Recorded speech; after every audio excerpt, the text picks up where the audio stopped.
Isang mapagpalang araw po ng linggo sa inyong lahat mga kapatid. Ngayon po ang huli at ika-4 na linggo sa panahon ng Adbyento at December 24 din po, huling araw sa Misa de Gallo o Simbang Gabi.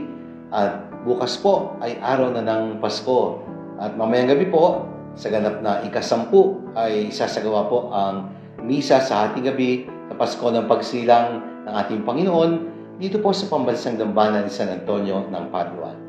Merry Christmas po at pagbati sa lahat ng mga deboto ni San Antonio ng Padua.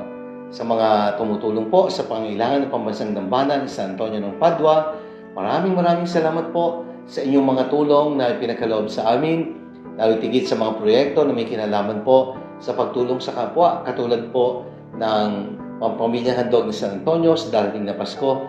Very overwhelming po ang support na ipinakita ninyo, kaya ito po ay magiging posible sapagkat tayo po ay magbibigay ng 1,000 bags of grocery items sa mga mahihirap na pamilya para sa kanilang Medianoche sa December 29.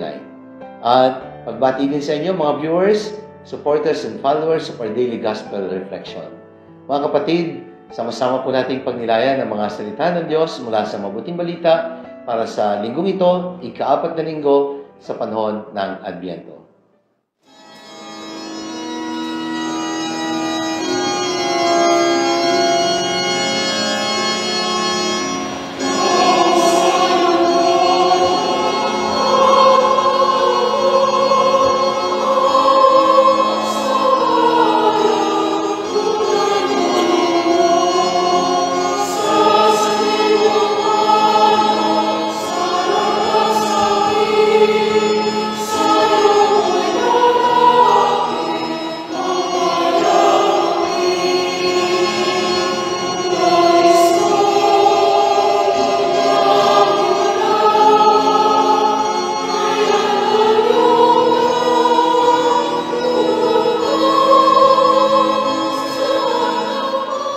Mga kapatid, ang mabuting balita po ngayong ika-4 na linggo sa panahon ng Adbyento ay mula sa Ebanghelyo ni San Lucas. Unang kabanata, mga talata 26 hanggang 38. Ito po ang kwento tungkol sa Annunciation, ang pagbabalita ng Anghel Gabriel sa mahal na Birheng Maria tungkol sa kanyang paglilihi na lang ng Espiritu Santo. Hindi na po bago sa atin ang pagbasa nito ng mabuting balita. Ito rin po ang Ebanghelyong ginamit noong December 8 sa kapistahan ng Immaculate Conception at noong December 12 sa kapistahan ng Mahal na Birhen ng Guadalupe. At ngayon nga po, sa ika-4 na linggo ng Adbyento, ito rin ang pagbasa ng mabuting balita. At nabanggit ko po sa isang pagninilay ang tungkol sa tinatawag na Blessing in Disguise. Kaya ang title po ay Blessing in Disguise. Ano ba yung Blessing in Disguise? Yung ba ang akala mo problema, yun naman pala ay blessing o pagpapala. Akala parang pinagrusahan ka ng Diyos, kahit hindi naman.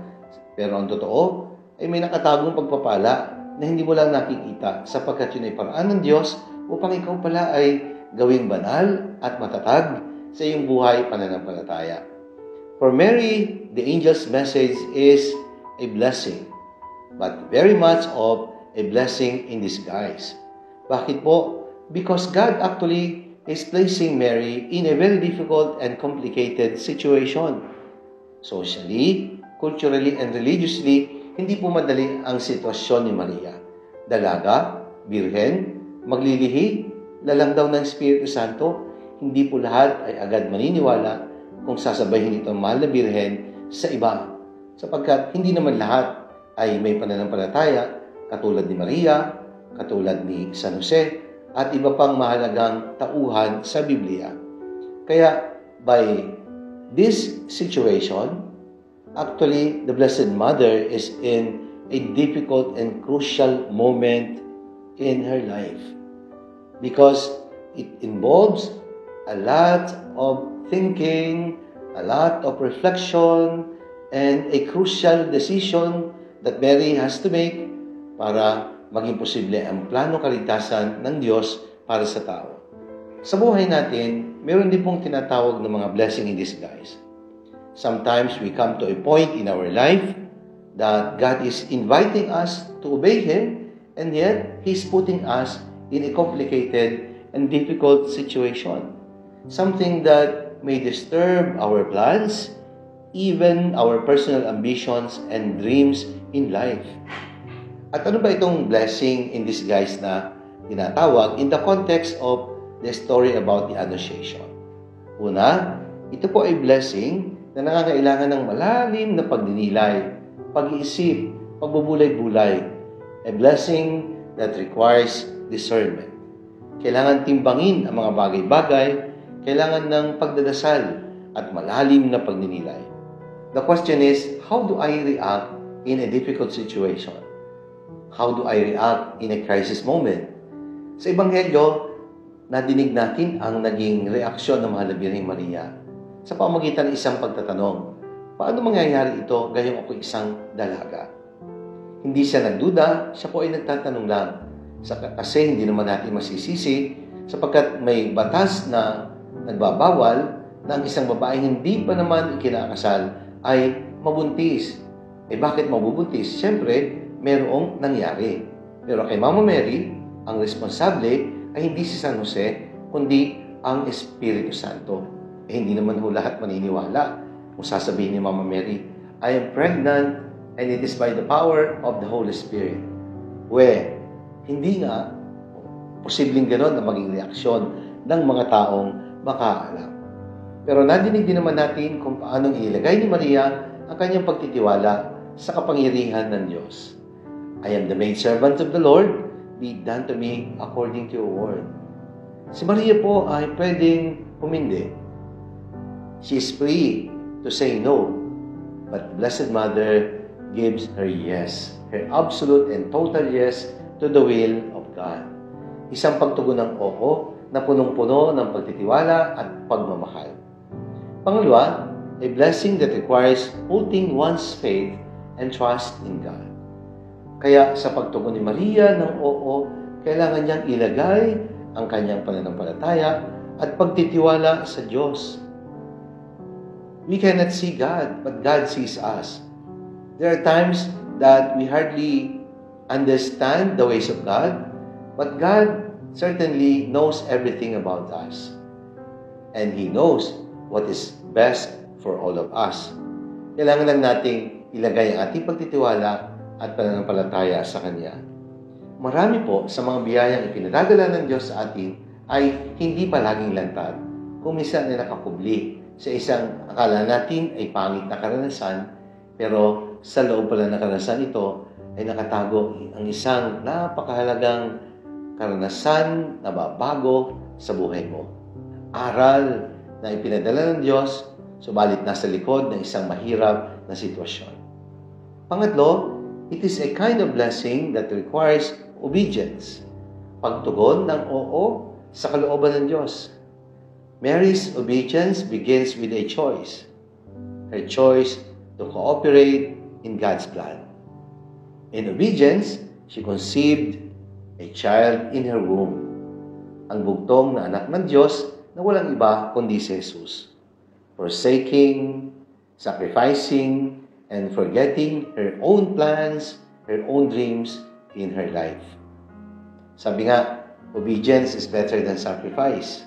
And it requires a lot of intellectual mortification. Yung bang, alam mo na dapat ganito, pero dahil may sinabi ang iyong superior or a person in authority, sasakripisyo mo yung iyong kalooban at susundin mo ang kalooban ng nag-uutos sa iyo. Kahit minsan, mahirap maintindihan. Sabi nga, obey first before you complain. Like the Blessed Mother, nawa, masabi din natin sa Panginoon, ako po'y alipin ninyo, maganap nawa sa akin ang ayon sa iyong sinabi. All her life, the Blessed Mother never said no to the will of God.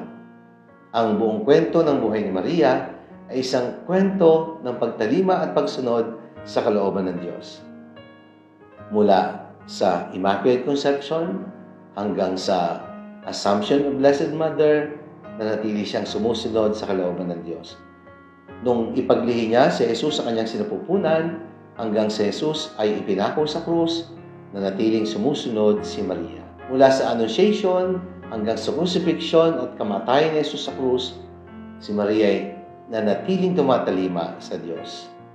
Mula sa sabsaban hanggang sa libingan, sumunod si Maria sa kalooban ng Diyos. Kaya nga sa pagsunod ni Maria, ang daming magandang bagay na nagawa ng Diyos para sa ating kaligtasan.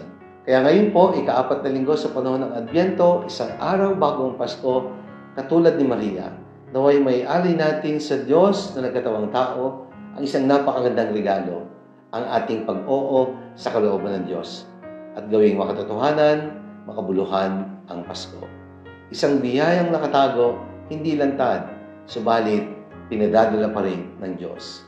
A blessing in disguise.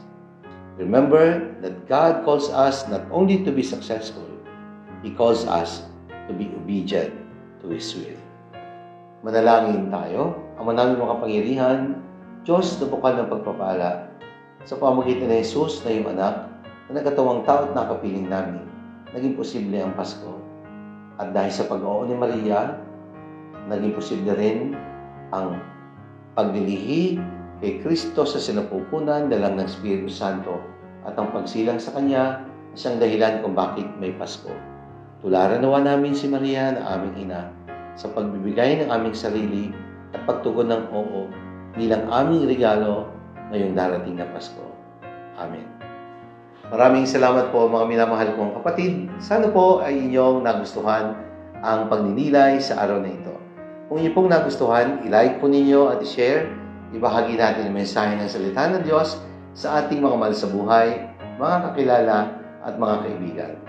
Patuloy po ang aming pagpapasalamat sa lahat po ng mga tumutugon sa pangailangan ng pambansang dambana ni San Antonio upang matustusan ang mga proyekto na may kinalaman sa misyong tumulong sa kapwa at mas lalo pang pagandahin ang ating simbahan at tumulong din po sa mga mahihirap na mag-aaral subalit walang kakayanan o kaya tinataguyod ang scholarship program. Salamat pong muli at pagpalain tayo ng makapangyarihan Diyos, Ama, ng Anak, ng Espiritu Santo. Amen.